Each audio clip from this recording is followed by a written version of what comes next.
Okay, so number one says a cook had 21.6 pounds of fruit. Yes. A cook had 21.6 pounds of fruit and divided it equally among his fruit cups. If each customer received exactly 2.4 pounds of fruit, how many customers does she have? Okay, they want to know how many customers.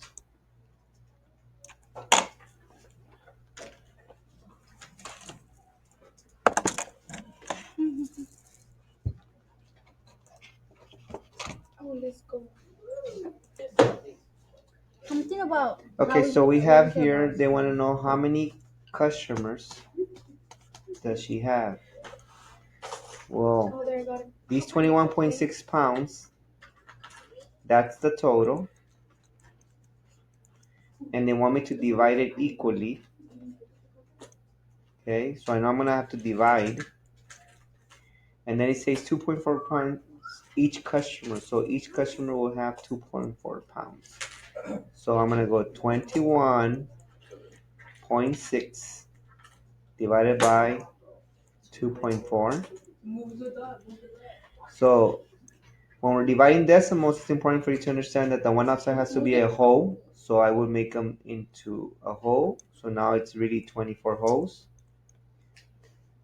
What you do to the outside, you have to do to the inside. So I'm going to move them one time also. So now we have 216. Now we just need to divide like we always do. 2, that's not enough for 24, so I'm going to put a 0. 21 is not enough for 24, so I'm going to put another 0. 216 is enough for 24, but I don't know times what, so I'm going to go and guess and check. So the thing that I'm thinking, it's probably 7. 14, 16, 168. I think that's pretty low, so I'm going to try 8. Let's see what happens with 8. 192. That's closer, but let me just try 9. Will student Gia Gonzalez please report to the front office? Gia Gonzalez, please report to the front office. Now I know that it has to be 9, so 9 is 216. So my final answer is that there's going to be 9 customers that will have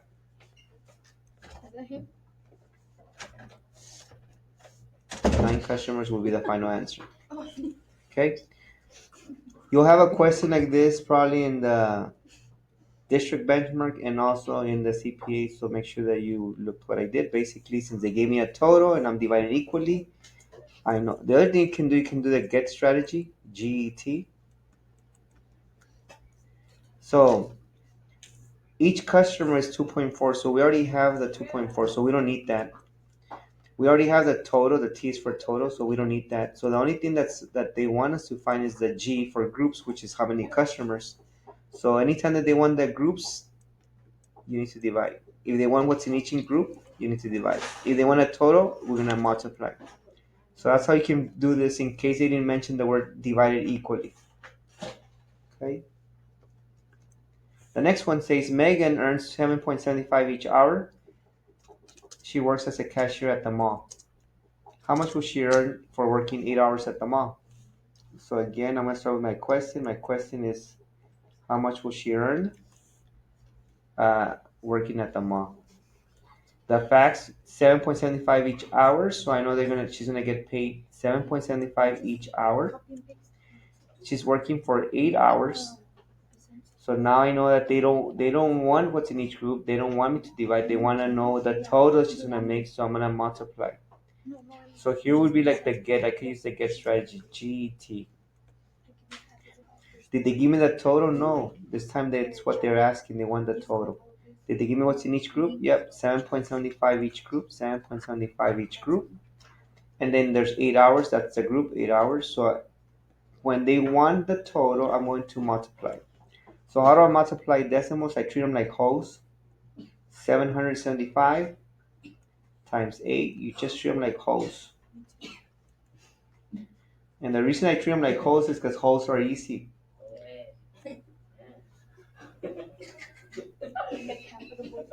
So 8 times 5 would be 40. 8 times 7 is 56 plus 4, that's 60. 8 times 7, I guess 56 plus 6, that's 62. The answer is 6,200. But we know that they were not just whole, so I have to go back and count how many are in decimal place. So in this case, we have 2 in the decimal place, so I'm going to have to move twice to the left. 1, 2. So this young lady is going to get $62 for working the 8 hours at the mall. Hopefully she works more than 8 hours because $62 is not going to buy you anything nowadays. Now, very calculator kid, you still need to do all my strategies, but instead of calculating like the way I did, you can actually just punch it in. If you're a calculator kid, you don't need to take off with a decimal and treat them like holes. You can just punch it in because you have a calculator. 7.75 times 8, $62. Okay? That's the way you do that one. Number three. Number three, the question is they want the sum of the numbers. So sum means to add. And the facts are -8, 14, -9. My strategy would be the rules. So I'm going to have to use rules because we're dealing with negatives. So I told you to get all the negatives together. So -8 plus -9. That rule would be same, which means to add and keep. So I'm going to get all my negatives first. So if I add those two, it's going to be 17. Keep it negative, -17. Then I'm going to get all the positives. Well, in this case, there's only one positive, which is 14. So now I can add him to that -17. So now these two, the rule becomes diff because they're different. One is negative, the other one is positive. So I'm going to subtract in this case and keep the highest absolute value. 17 minus 14 would be 3. I would keep it negative, and that would be the final answer, -3. I could also think of integer chips. Since the numbers are not that bad, I can actually think of integer chips. We have 8 negatives. 1, 2, 3, 4, 5, 6, 7, 8. We have 9 negatives. 1, 2, 3, 4, 5, 6, 7, 8, 9. And then we have 14 positives. 1, 2, 3, 4, 5, 6, 7, 8, 9, 10, 11, 12, 13, 14. Now these two create zero pairs. So zero pairs means that they're gone. Zero pair, zero pair. So you zero pair everything out, which is, means that you're subtracting. That's why we subtract. And at the end, once you zero pair everything, you'll have only 3 left over. Okay, it's messy, so that's why you can't really tell, but trust me, it works. I think it's much easier just to use the rules. The next one, uh, this one is about coordinate geometry. So you learned this in elementary. I haven't really taught it in class, but I'm going to just remind you that the first number is the x, the second number is the y. We always start at 0, which is right here. But don't put the point there. Just you put your mouse like I did. I'm just putting the point so you can see it in the video. And I'm going to move twice to the left because negative goes first. So I'm going to go 1, 2. And then -5, I go down 1, 2, 3, 4, 5. So here's the real point that Diana drew. Diana drew that point. These points are not important, guys. I mean, you should not be marking these at all. What I would do if this was the start test, I would just kind of like follow it with my mouse and go, okay, starting at the origin, I lost 2, 1, 2, and then I lost 5, 1, 2, 3, 4, 5. There's where she is at. Then it says to extend the line segment 7 units up. Starting from the point that you're at, you're going to go 7 units up. So it's going to be 1, 2, 3, 4, 5, 6, 7. So it's going to be right there now. So I'm going to put the point there. Let me do it again.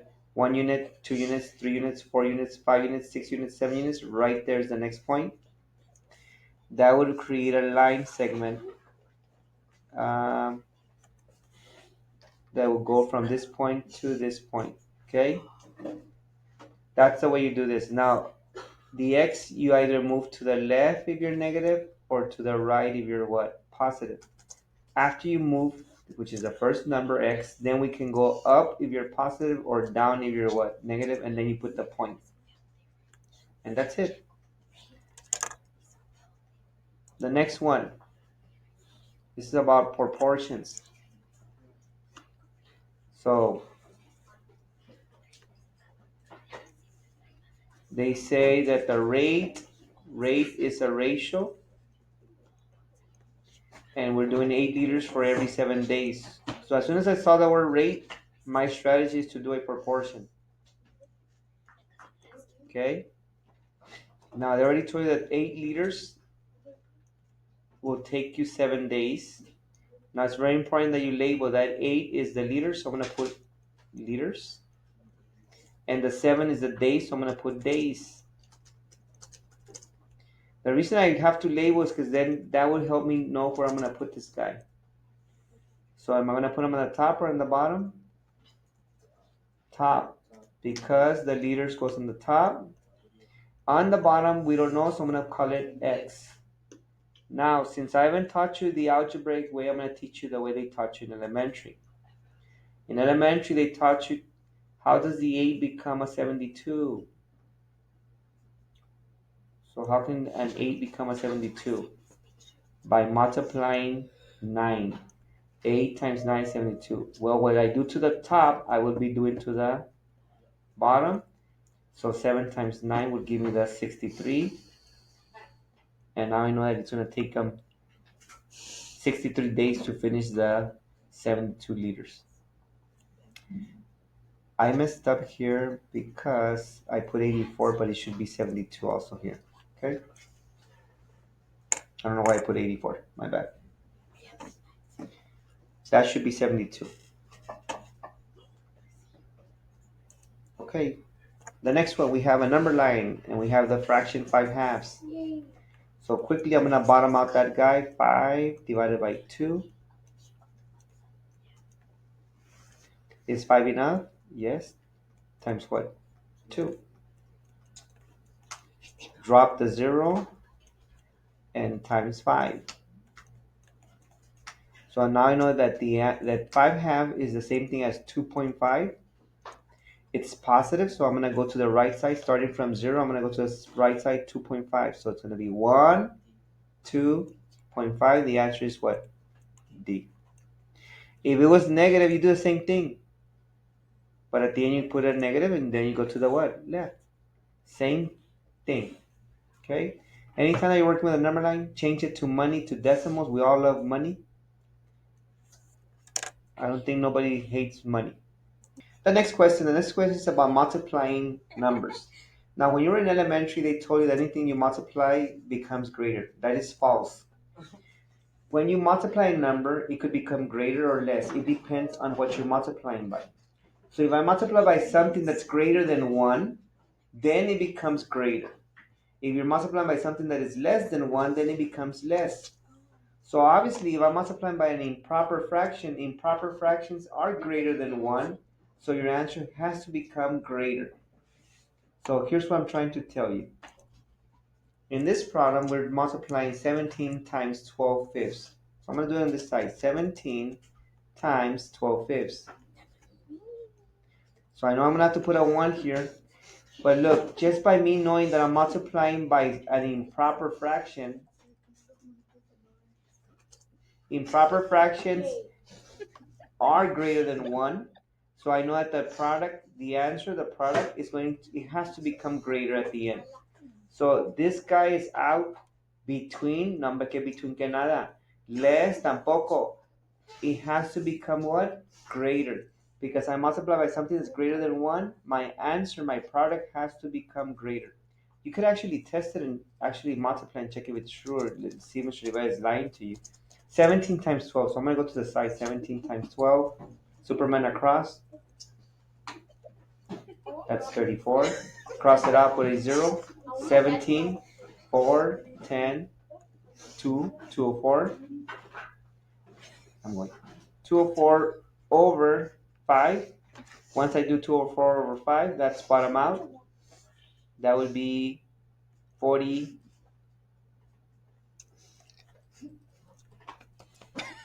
40 point something.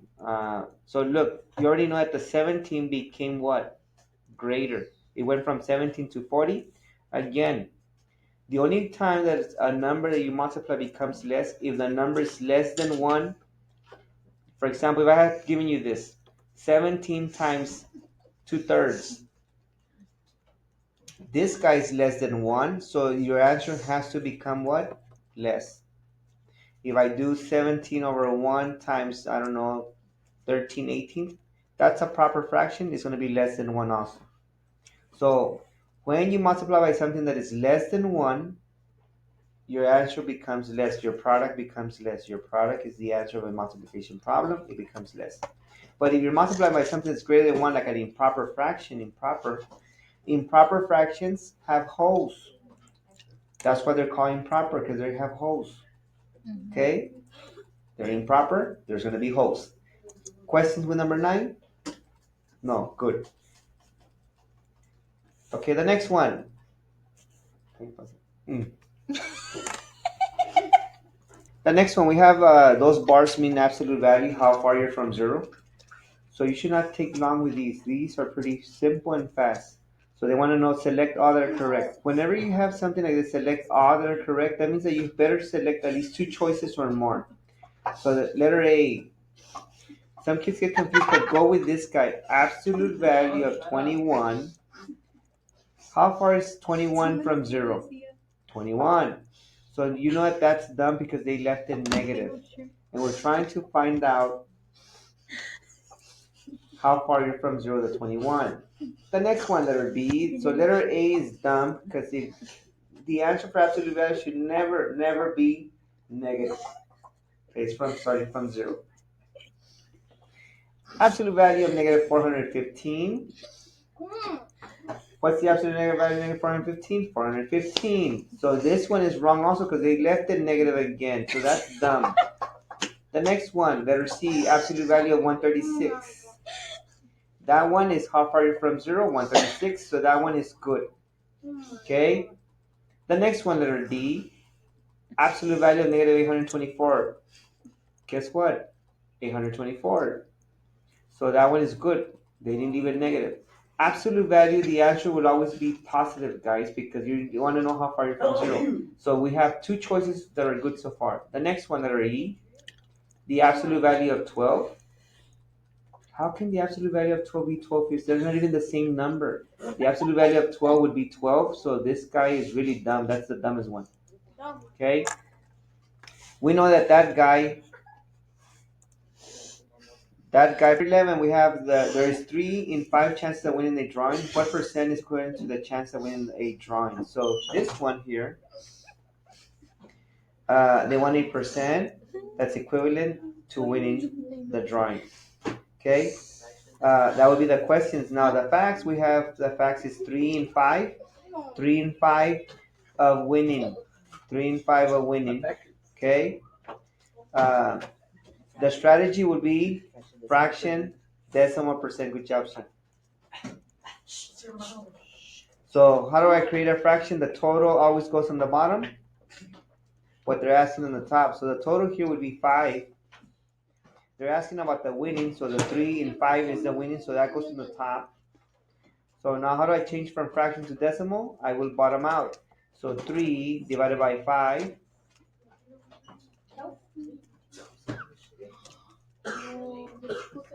That would be 30. So now I went from fraction to decimal 0.6. Now that answer is still not there because we still need to go to percent. Now how do I go from decimal to percent? I'm going to go twice to the right. 1, 2. That'll give me 60%, which is the final answer B. So when I'm trying to find a percent, the best thing to do is go fraction, decimal, and percent. That's the best thing to do on that one. Okay. The next one we have expression equivalent. 32 divided by 2 fifths. 32 divided by 2 fifths. That was my question, and that's also my facts because that's all they want. The strategy would be KCF, not KFC. That's for Kentucky Fried Chicken. Okay. It's keep, change, and flip. So keep the first one means to keep it, leave it alone. Now when we have it on a whole number, we put a one on the bottom. The divide becomes multiplication for change to multiply. The F means to flip, so we're gonna flip 5 halves. And then we should go Superman across if we need to solve. But this one, they're nice to us because they don't have to solve. They don't want us to solve. So the only one that does this, letter C and D are dumb because they're flipping the first one. Letter A and B are the good choices because they just forgot the one, which is fine with us. And the division always changes to multiplication, so that one is gone. So the only thing that's left is letter what? B. Okay? Estudiante. Este es estudiante. Oh, yeah. Okay, I'm almost there. Ya por ahí. The last page.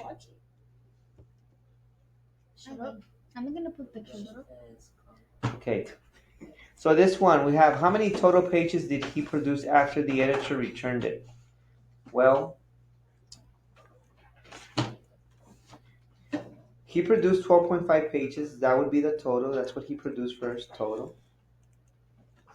That's what But you're then we saying. remove. Remove means that we are going to subtract. So we remove 4/5 of the pages. That was the editor removed it. So they want to know how many total pages does he have after he removed it, right? So it's going to be 12.5 minus 4/5. Let's see, Devin. If I'm subtracting 12.5 minus 4/5, what should I do first before I can start subtracting? Get the decimal. Very good. Change that 4/5 to what? Decimal. To money. So this 12.5 becomes $12.50, and the 4/5, what the 4/5 becomes? Do you remember the fifths?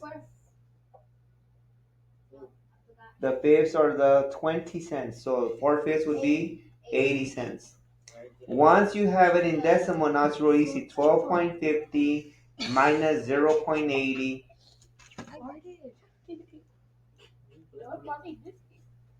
15 minus 8, 9, 10, 11, 12, 13, 14, 15. That would be 6.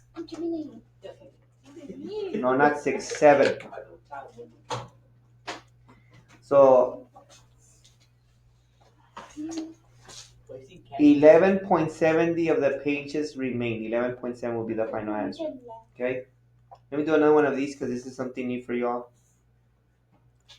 We have 0.62 minus 3/5. I cannot subtract decimals with fractions, so I have to change either the fraction to the decimal to fraction or the fraction to decimal. We're better off changing the fraction to decimal. So 0.62 minus, what's the 3/5? Luis, what will be the 3/5 in decimals quickly mentally? After this one. Very, it's the 20, so what will be the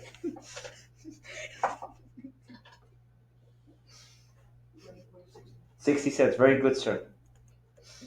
So 62 cents minus 60 cents will be how many cents? 2. Now be careful because some of you will get confused between these two. This is really the 2 cents and this is really the 20 cents. So the answer is B. Of course, if you line them up,